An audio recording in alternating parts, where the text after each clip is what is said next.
अस्सलाम वालेकुम गुले चारुका शुमारा वशत का नाम बलोची दोच तुरबत यूट्यूब चैनल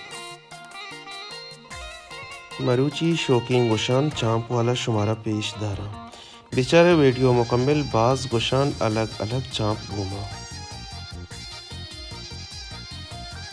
अगर शुमा वती goshan चांप कनक लूटे शुमे goshan अंचो शोक चांप बेबा सूट घूमा मेज बेबा गारंटी घूमा गोड़ा देर मकने वती goshan बनाइनक वास्ता दुकान नामा याद बिदारे स्टार प्लस से मशहूरीन दुकान कंदील गिफ्ट सेंटर तुरबत मकबूल सलीम में दुकान ई goshan आर्डर बनते।